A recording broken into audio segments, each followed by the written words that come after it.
سورہ قصص میں آیا انک لا تہدی من احببت ولکن اللہ یہدی من یشاء، بے شک اے نبی جس سے تم محبت کرتے ہو اسے ہدایت نہیں دے سکتے، اللہ جسے چاہتا ہے ہدایت دیتا ہے۔ اب مجھے بتائیں، اگر ہمارا یہ عقیدہ ہو کہ نبی ہدایت ہی نہیں دیتے تو اس نبی کا ہم کلمہ کیوں پڑھ رہے ہیں؟ سوچنے والی بات ہے۔ اور قرآن میں سورہ شورى میں دوسری جگہ پتہ کیا لکھا ہوا ہے؟ انک لتہدی الی صراط مستقیم، اے نبی بالضرور تم ہدایت دیتے ہو سیدھے راستے کی طرف۔ یا اللہ جی یہ کیا؟ ایک جگہ آپ کہہ رہے ہیں کہ اے نبی تم جس سے محبت کرو اسے ہدایت نہیں دے سکتے، اللہ ہدایت دیتا ہے۔ ادھر آپ فرما رہے ہیں کہ بے شک رسول اللہ ہی ہدایت، اور دیکھیں بالکل 180 ڈگری، لا تہدی نہیں ہدایت دے سکتے، لتہدی اگر یہ الف ہٹ جائے نا بالکل عربی میں الٹ ہو جاتا ہے، ضرور تم ہی ہدایت دیتے ہو۔ دونوں باتیں اپنی جگہ درست ہیں۔ جو بدقسمتی پہ اترا ہوا ہے، جو ہدایت قبول کرنے والا نہیں ہے، نبی علیہ السلام اس کی تقدیر نہیں بدل سکتے، وہ صرف اللہ ہی بدل سکتا ہے۔ یہ ہے انک لا تہدی، اے نبی تم نہیں ہدایت دے سکتے۔ اور وہ جو ہے انک لتہدی، وہ یہ ہے کہ جو ہدایت قبول کرنا چاہے یقیناً آپ کی دعوت حق پہ جب وہ لبیک کہے گا وہ صراط مستقیم تک پہنچ جائے گا۔ دیکھا 180 ڈگری سٹیٹمنٹس ہیں لیکن بیک وقت درست ہے۔ اور یہ میری سٹیٹمنٹس اٹھاتے ہیں، ان بچاروں کو پتہ ہی نہیں ہے وہ ساری سٹیٹمنٹس خود احادیث کی کتابوں میں موجود ہوتی ہیں۔ ان بچاروں نے، جاہلوں نے پڑھی کچھ نہیں ہوا۔ انہوں نے میرا ایک کلپ اٹھایا کہ اگر حضرت ابوبکر صدیق کو کوئی کافر کہہ دے تو وہ کافر نہیں ہوگا، اور دوسرا کلپ اٹھایا کہ اگر کوئی حضرت ابوبکر صدیق کو کافر کہہ دے تو وہ کافر ہو جائے گا۔ دونوں میری سٹیٹمنٹ ہے، کہتے ہیں یہ دیکھو جی دونوں درست ہیں۔ اگر حضرت ابوبکر صدیق رضی اللہ تعالیٰ عنہ کو کوئی شخص اپنے علم کی بنیاد پہ جو اس تک جھوٹی روایتیں پہنچی اس کی بنیاد پہ مسلمان نہیں سمجھتا، وہ کافر نہیں ہوگا۔ لیکن میرے جیسا شخص جو علم کی بنیاد پہ یہ سمجھتا ہے کہ وہ صحابی تھے اور نبی علیہ السلام کے لاڈلے تھے، میں اگر انہیں کافر کہوں تو میں کافر ہو جاؤں گا۔ اس کو تو چھوڑ دیں، میں تو عام مسلمان کو بھی کافر کہوں تو کافر ہو جاؤں گا۔ اور یہ حدیث بخاری مسلم میں لکھی ہوئی ہے۔ ایک بدری صحابی نے نبی علیہ السلام کا راز لیک کر دیا، ابن ابی بلتہ نے۔ نبی علیہ السلام کو اللہ نے بتا دیا کہ یہ خط کافروں کے پاس نہ پہنچے، حضرت علی کو بھیجا۔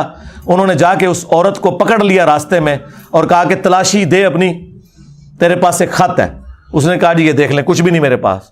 انہوں نے کہا کہ جس شخص نے مجھے بھیجا ہے نہ وہ جھوٹا ہے اور نہ وہ جھوٹا ہے جس نے اسے خبر دی ہے، نہ اللہ کا رسول اور نہ اللہ جھوٹا ہے۔ اگر تیرے کپڑے بھی اتروانے پڑے میں اترواؤں گا، وہ خط نکال۔ تو اس نے اپنا جوڑا کھولا، اس میں وہ خط تھا۔ ایک بدری صحابی نے نبی علیہ السلام کے ساتھ غداری کی ہوئی تھی، وہ خط لکھا کہ حضور مکے پہ چڑھائی کرنے والے ہیں، اس کے بدلے تم میری بیوی بچوں اور مال کی آپ نے حفاظت کرنا، میں نے تمہیں یہ ایک راز دیا ہے۔ وہ خط جب حضور کی بارگاہ میں آیا تو آپ سوچ سکتے ہیں کہ حضرت عمر کا کیا ریاکشن ہونا تھا۔ انہوں نے کہا یا رسول اللہ اجازت دیں اس منافق کا گلا کاٹ دوں، نبی کے ساتھ غداری کر رہی ہے۔ ہائے ہائے ہائے۔ حضرت عمر کو حضور نے کہا کہ عمر چھوڑ دو، بدری صاحب کی اگلی پچھلی غلطیاں اللہ نے معاف کر دی ہیں۔ اور پھر قرآن میں سورہ ممتحنہ کی پہلی آیت نازل ہوئی کہ یہ جو کچھ ہوا یہ دنیا کی محبت میں غلبے کی وجہ سے اس نے کیا، یہ غداری اس طرح نہیں تھی۔ لیکن ظاہری فتویٰ تو یہی تھا کہ اس نے منافقت کی، غداری کی، کفر کیا حضور کے ساتھ اس طریقے سے دھوکہ کر کے۔ حضرت عمر نے بالکل صحیح کہا تھا یا رسول اللہ اجازت دیں اس منافق کا گلا کاٹوں، لیکن حضور نے منع کر دیا۔ لیکن حضرت عمر سے توبہ بھی نہیں کروائی۔ ہونا تو چاہیے تھا عمر تم نے بدری کو منافق کہا تو کفر لوٹ گیا تو توبہ کرو، کیوں؟ یہ امام بخاری نے پھر سمجھایا اس کو چیپٹر کی ہیڈنگ میں لے کے، اسی واقعے کو کہ اگر کوئی شخص تعویل کی غلطی کی وجہ سے کسی صحابی کو کافر کہہ لے تو وہ کافر نہیں ہوگا۔ انجینئر صاحب نے جب یہ بیان کیا ان کو آگ لگی، ان کو پتہ ہی نہیں تھا کتابیں انہوں نے کتنے پڑھیاں نے۔ 8 سال درس نظامی، 7 سال فقہ حنفی پڑھ دینے اور 8ویں سال دورہ حدیث کر دینے سلیکٹیو سٹڈی، تو قانون حدیثہ بھی میں پڑھانی نے آ کے۔